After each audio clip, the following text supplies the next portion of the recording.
स्वागत। पुणी चिंतार पड़ी चाषी मंडी खोल बेले दर निर्धारण हो पारनी। सरकार को निर्धारित मूल्य दि जाऊना बेले यार विरोध कर रणपुर चांदपुर चाषी माने खूब शीघ्र यह समस्या उपर गुरुत्व देवा दावी होइछि। पुणी समस्या रे पड़ी चाषी प्रतिथर भली पुणी एबे भी सही मंडी चिंता। धान मंडी रे पड़ी रही बस्ता बस्ता धान। यह दृश्य होछि रणपुर चांदपुर धान मंडीर दृश्य। चांदपुर नयगढ़ चंपागढ़ आदि पंचायतर चाषी माने मंडी को आनी धान हेले सेठारे हटहटा होइछंती।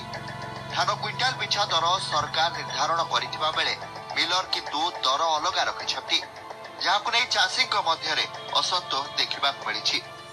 मंडी रे आमे धान सब गवर्नमेंट रेट दवा पई आस्तिलु किंतु आसी पहुंचला परे मिलर किंतु आमे तर सेक्रेटरी पचारलु सेक्रेटरी कहले एथरो किछि कटा जीव नाही किंतु मिलर हमको बाई फोर्सली कहला 6 किलो 7 किलो न काटले मो धान नहीं परिबि नाही। धान आमे हेतु आसलु आसा परे जो ग्रेडिंग करिगिरी आउ फास्ट कहले 3 किलो हमर सेक्रेटरी आउ कहले से नाही कहले नाही करिया परे कहले मु 4 किलो काटिबी आउ जो धान जेमती बाहरिबो 5 किलो 7 किलो एमती काटिबी आमे नाही करियारु धान फान किसी नौना किसी ना एमती हराण करूँ तेणुक आम बाहर राज रास्ता उपरको जीवु धान दिया बेले मिलर आसी जबरदस्त कहले आमर 4 किलो रु 7 किलो पर्यंत काटू आम चाषी मैंने समस्त मना करूँ आमर जमी सरकार निर्देशनामा अनुसार कौन कार्ड छाट नसुधा नथिले भी ये मिलर जबरदस्त कहते आम 5 किलो 4 किलो 7 किलो पर्यंत काटू संपादक एथेर किसी उत्तर देले नहीं पचारिया भितर धान पकाई धान को जगी बसी चाषी एपरिक आंदोलन को ओह्लाई प्रतिवाद भी करिछंती। रास्ता अवरोध करी समाधान दाबी करिछंती हेले प्रशासन आंतरिकता अभाव कौनसी समाधान होई पारिनी। केवल प्रतिश्रुति रे सरी जाइछि काम।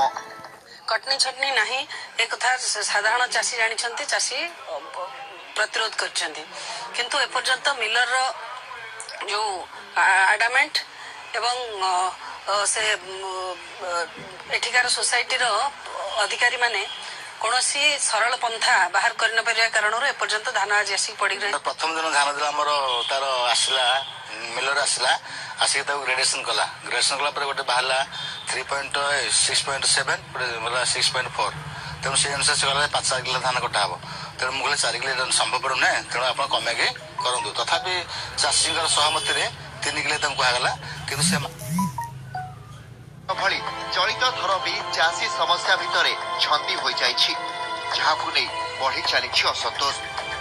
टांगीरू सरोज कुमार पाइकराई को रिपोर्ट न्यूट्रल ओडिशा। नव वर्ष को स्वागत पाई लोके बुलाबुली करबा सह बण भोजी करबा को छुटी जाउछथि पर्यटन स्थल को। सेति पाई खोर्धा जिल्लार मां उग्रतारंक पीठरे जबिलाणी बण भोजी पाई पर्यटकक गहली। मां को दर्शन सांग को एठाकर शांत परिवेश बण भोजी पाई डाकी आनी थाए पर्यटकक को। एठारे बण भोजी पाई समस्त सुविधा थिबा बेले छोट पिला को मनोरंजन रो खोराक जुगाउछि शिशु उद्यान। भल जगह पिकनिक स्पॉट है जेहेतु न्यू ईयर आसुची तो समस्ते निज निज न्यू ईयर सेलिब्रेशन गैदर होती भल लोकेशन पिकनिक मैंने आईचु बहुत भल लगुच परिवेश देखिए बहुत भल लगुच बहुत मजा लगुच ये पूरा फैमिली सहित गोटे गेट टुगेदर चारिआडे जो नेचुरल अच्छी से बहुत भल लगुच देखिए। परवर्ती खबर पर नजर पकाइनबा। गरीब असहाय रही अनेक सरकारी योजना हेले सबुकिछि जेमिति पानी पालटिछि।